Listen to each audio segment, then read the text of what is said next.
Happy Friday. You haven't seen my ugly mug in a long time, so I thought I'd hop on here.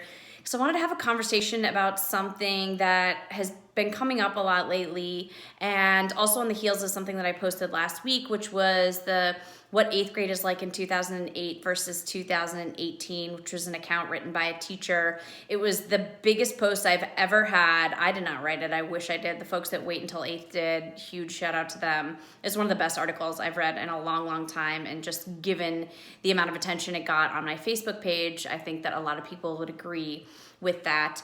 And again, just putting into perspective, not that technology is bad, it's awesome and wonderful and helpful and allows us to connect in ways and allows us to raise money for things and learn in ways that we never have before. But we've all kind of gotten away from really the importance of how this is a tool. And this is seen every single day. I was at Derby Academy in Massachusetts on Tuesday, and I just left a school, St. Augustine's in Andover, Massachusetts, this afternoon.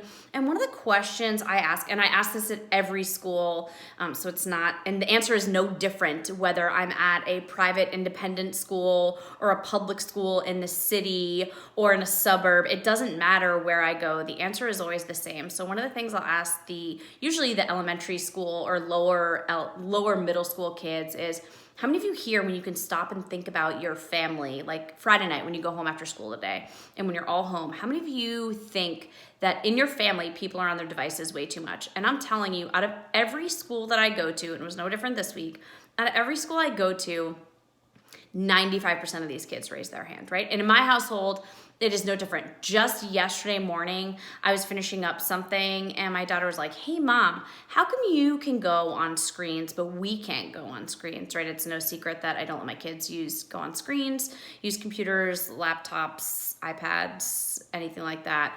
How come you can use your screen? And she was right. I mean, look, my work is on the computer and here right in front of you, I'm using a device, of course. So I guess I could make more of an argument that I need to use a device more than my second grade daughter or my kindergarten child need to use a device. But it wasn't necessary at 7 a.m. when I was getting them ready for school. I wasn't on a deadline. I was doing some stupid thing that I wanted to get done. It was something I needed to get done, but I could have done it later on, or I could have done it last night. And it just was, I don't know, right there, just something I didn't really even think of as my kids were sitting there and eating breakfast. And I could have been sitting there and that's 5 minutes of my life I won't get back. So anyway, we're in this really kind of crossroads where we're all trying to figure out how we can do this better, right? That we got so excited when technology came out that we were like, okay, the more iPhones, the better. If every single child in my house gets an iPad for Christmas, we're going to check off that box. Schools are no different, by the way.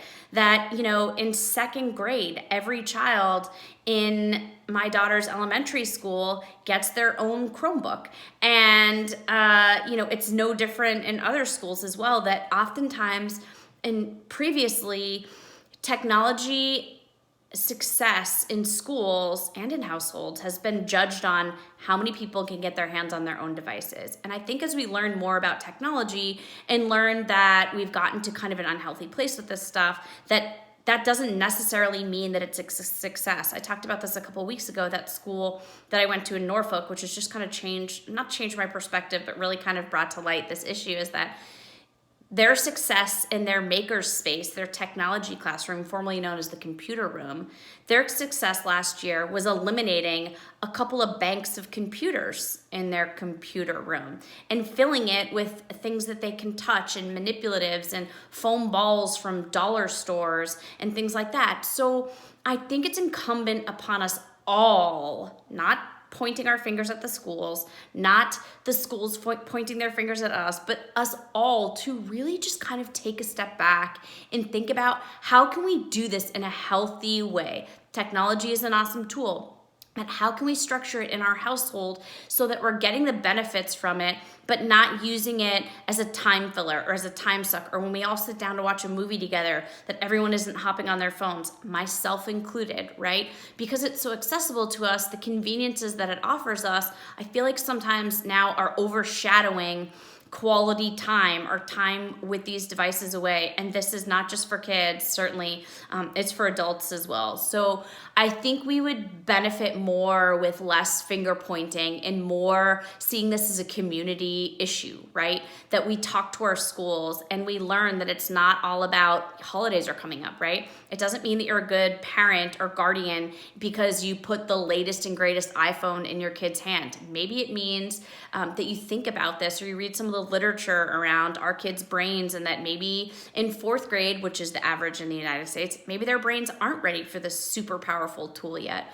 So again, different households work differently, different communities work differently, but I think this conversation is at the forefront of every single one of the school conversations I have right now, private conversations I have with family. I just had a conversation with one of the teachers at St. Augustine's about how schools and families are doing this, and she said, I've been in the school system for so long, and this is just an issue that gets more and more complicated every single day, and they're flooding our schools, and how do we make this something that we can use effectively in our classrooms without it overshadowing making personal relationships or learning from mistakes or greeting people and looking people in the eyes and teaching our kids that skill as well. So something to think about, something to consider.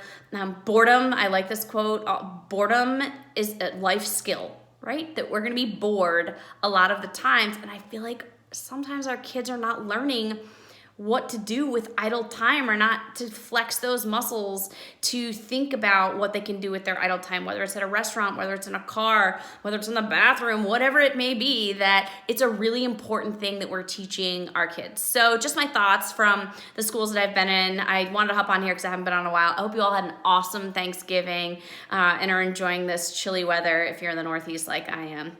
Or anywhere but the South, I guess, in California. So let me know your thoughts. I want to hear about them. I want to know what your schools are doing. Are they doing tech-free Tuesdays and Thursdays? Are they trying to give more sheet work? Are they not doing anything about it? What do you think we can do to make this a little bit better? I want to know. Write them in your comments. I learned just as much as you guys, if not more than you learned from me. So shoot a comment below. Let me know some of your thoughts. Have a good day. Happy Friday.